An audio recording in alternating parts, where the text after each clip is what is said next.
Hello friends, welcome to Indian kitchen. ఈరోజు నేను మీకు healthy and tasty recipe chicken pakodi share చేయబోతున్నాను. దీనికోసం నేను ఇక్కడ ఒక పావు కేజీ చికెను ఇలా గంట సేపు ఉప్పులో నానబెట్టుకొని తీసుకున్నానండి. ఇప్పుడు ఈ చికెన్లో ఒక half teaspoon salt, 1 teaspoon కారం, 1 టీ స్పూన్ అల్లం వెల్లుల్లి పేస్ట్, 2 స్పూన్లు corn flour,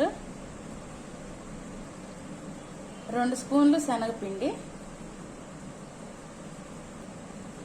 half teaspoon జీలకర్ర పొడి, half teaspoon garam masala, కొద్దిగా కరివేపాకు తరుగు, అలాగే కొద్దిగా కొత్తిమీర,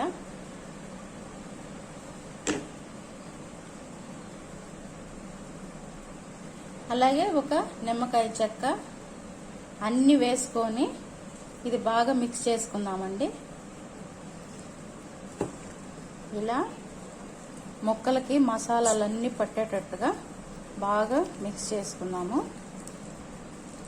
ఇలా మసాలాలు అన్ని ముక్కలకు పట్టిన తర్వాత దీన్ని మనం ఒక కనీసం గంట సేపు నానబెట్టుకుందామండి. ఫ్రిడ్జ్ లో పెట్టేసుకుందాం. ఇది ఇక్కడ చికెన్ నేను గంట సేపు నానబెట్టుకున్నానండి. బాగా సాఫ్ట్ గా నానింది చికెన్.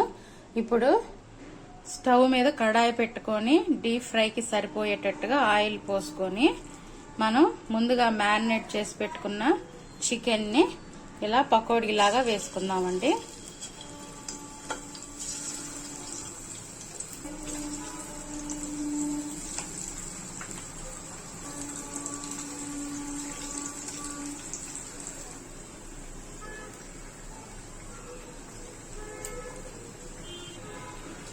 ఇలా చికెన్ పీసెస్ మొత్తం వేసుకొని మనం స్టవ్ మీడియం ఫ్లేమ్ లో పెట్టుకొని ఒక పావు గంట సేపు డీప్ ఫ్రై చేసుకుందామండి.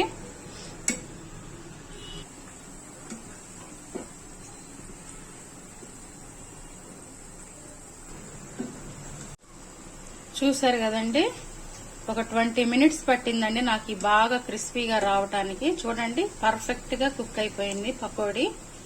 ఇప్పుడు ఈ పకోడీని మనం తీసుకొని ప్లేట్ లోకి ట్రాన్స్ఫర్ చేసుకున్నాము.